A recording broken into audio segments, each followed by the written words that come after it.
Antes de comenzar, te recuerdo que cada libro tiene su propia lista de reproducción con capítulos perfectamente ordenados.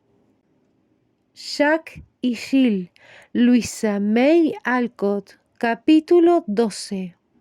Hasta las personas más importantes tienen sus puntos débiles, y aún los muchachos más juiciosos se dejan vencer a veces por las tentaciones y se meten en dificultades. Frank era considerado un muchacho serio, pues nunca se veía envuelto en líos como otros. Bueno, casi nunca, pero las máquinas de vapor tenían para él una atracción irresistible. Su paseo favorito era ir a la estación del nuevo ferrocarril, donde permanecía largo rato observando el ir y venir de las locomotoras, además de conversar con las personas que las cuidaban. Frank no tardó en ponerse al tanto de todos los pormenores de la locomotora número 11, su preferida, y a veces el maquinista Bill le había permitido subir a ella y dar pequeños recorridos con él, de manera que el muchacho estaba muy familiarizado con su manejo. Llegó a tal punto su interés que pensaba que cuando fuera rico se haría construir un ferrocarril para manejarlo cuando quisiera. Gus tenía menos interés que su amigo por las máquinas a vapor, pero después del colegio lo acompañaba hasta el galpón de ellas. Una tarde encontraron la locomotora número 11 en un desvío de rieles para maniobras. No tenía ningún vagón enganchado ni se veía al maquinista ni al fogonero. Esta es una buena oportunidad para inspeccionarla a nuestro gusto, dijo Frank. Daría varios dólares para hacerla correr hasta la curva, ida y vuelta. No podrías hacerlo solo, contestó Gus tomando asiento. ¿Quieres que pruebe? La máquina está lista para partir y podría manejarla con toda facilidad, repuso Frank. Adelante, dijo Gus, pero sin sospechar que lo haría. Bien, la llevaré hasta la curva y volveremos. Y Frank abrió con todo cuidado la válvula de paso y movió la palanca, comenzando la locomotora a deslizarse suavemente por la vía. Despacio, Frank. Oye, no muevas eso, gritó Gus, porque en ese momento apareció Joe, el palanquero, al lado de la palanca de cambio de la vía. Ojalá la moviera. No hay tren hasta dentro de 20 minutos y podríamos ir hasta la curva sin peligro, aseguró Frank animándose al ver que el monstruo de acero obedecía a sus manos.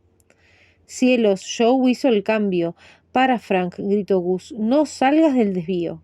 Pero Frank no se detuvo y permitió que la locomotora tomara la vía principal. ¿Te atreves a ir por esta vía? Preguntó Gus, encantado a pesar del miedo que sentía.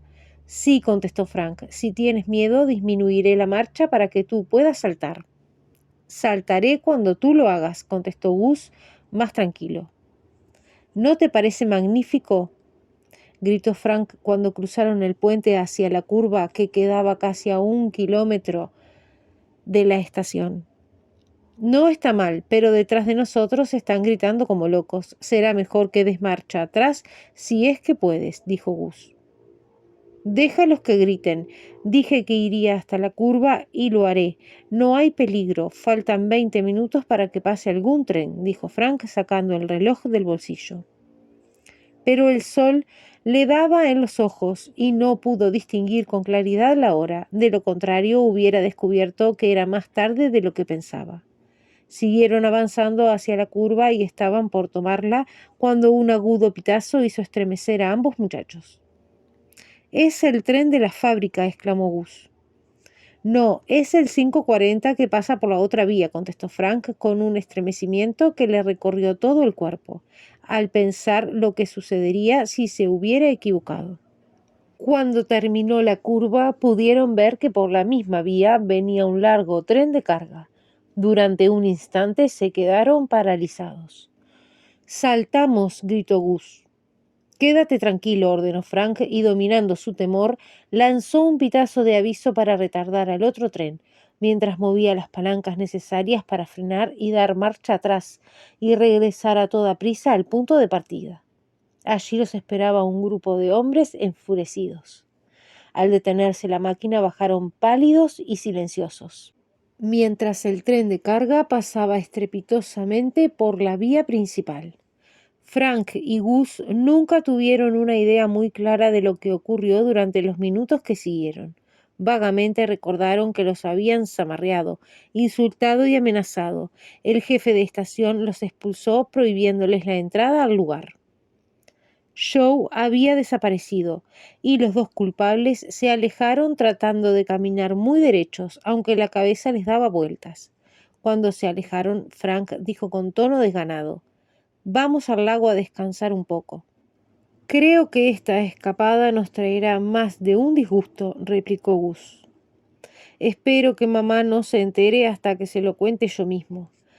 Se asustaría tanto que sería capaz de creer que me ha sucedido algo», añadió Frank, estremeciéndose al recordar el peligro que habían corrido. «Cuando vi ese tren, creí que estábamos perdidos», dijo Gus. «¿Crees que tendremos que pagar con cárcel o multa?», inquirió Frank después de pensar un poco. «No me sorprendería que fueran las dos cosas. Escaparse con una locomotora no es broma», respondió Gus. «¿Cómo pude ser tan inconsciente?», se lamentó Frank. «Ánimo, te visitaré en la cárcel cada vez que me lo permitan», dijo Gus para consolarlo. Mientras tanto, Joe, en cuanto se repuso de la impresión de ver partir a los muchachos en la locomotora, corrió a preparar a la señora Minot para la pérdida de su hijo. Ni por un momento se le ocurrió pensar que sus amigos volverían sanos y salvos. El fuerte campanillazo hizo acudir a la señora Peck, ya que la señora Minot atendía unas visitas en ese momento. «Frank se escapó con la locomotora número 11 y se matará», exclamó Joe casi sin respirar. No pudo proseguir hablando, ya que la señora Peck le puso una mano sobre la boca y lo tomó por el cuello con la otra, haciéndolo entrar a la fuerza a una salita, cerrando la puerta para que nadie pudiera oír las malas noticias. «Dime qué sucedió, pero no grites. ¿Qué le pasó a Frank?», preguntó ansiosamente la señora Peck. En cuanto Joe le contó lo sucedido, la señora le ordenó: «Regresa y averigua qué le pasó. Te esperaré aquí. No quiero que su mamá se asuste inútilmente». «No me atrevo a volver. Ellos me vieron cambiar las vías, y Bill me matará cuando sepa que lo hice», exclamó Joe con pánico. «Entonces vete a tu casa y cállate la boca. Vigilaré la puerta, porque no quiero que nadie alarme a la señora Minot». Joe desapareció como si lo persiguieran y al cabo de un rato la señora Peck veía a Frank acercarse a la casa. «Gracias a Dios que estás a salvo», murmuró la señora Peck, y en cuanto el joven se acercó lo hizo entrar a la salita con la misma brusquedad con que lo había hecho con Joe. «¿Qué sucedió en la estación?», preguntó la señora Peck. En pocas palabras, él contó lo sucedido y la señora se sintió aliviada al comprobar que no había ocurrido ningún daño. «Los problemas vendrán ahora», repuso Frank, mientras se alejaba para lavarse las manos. Y como la idea de que lo encarcelaran lo tenía enfermo, inquirió a la vuelta: «¿Qué crees que me harán?». «No lo sé, querido, pero después del té iré a ver al señor Barton. Él nos dirá qué debemos hacer. Gus no debe sufrir por culpa tuya». «De acuerdo, pero Joe deberá tener un castigo, porque si no hubiese movido esa palanca, no hubiera sucedido absolutamente nada», dijo Frank. Cuando Frank y su madre fueron a consultar al señor Barton, Jack y Jill se divirtieron en adivinar las penas que los jueces aplicarían al culpable, llegando a la conclusión de que le darían 10 años de cárcel.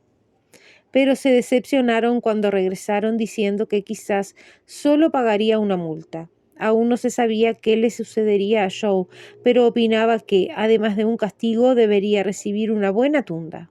Como es lógico, el asunto causó revuelo entre los niños, y cuando Frank volvió al colegio con el sentimiento de que había perdido para siempre su reputación de muchacho serio, se encontró con que todos sus camaradas lo admiraban. Su paseo en locomotora le significó una multa de $25. También descubrió lo poco consistentes que son las personas, porque muy pronto aquellos que lo habían elogiado cambiaron de parecer. Los muchachos no se cansaban de burlarse de él. Incluso las niñas se sonreían al pasar por su lado. Sin embargo, pasó mucho tiempo antes de que Frank olvidara esa aventura, porque era un joven juicioso que quería portarse bien. Siempre que se sentía presionado por una tentación, se decía a sí mismo: frena,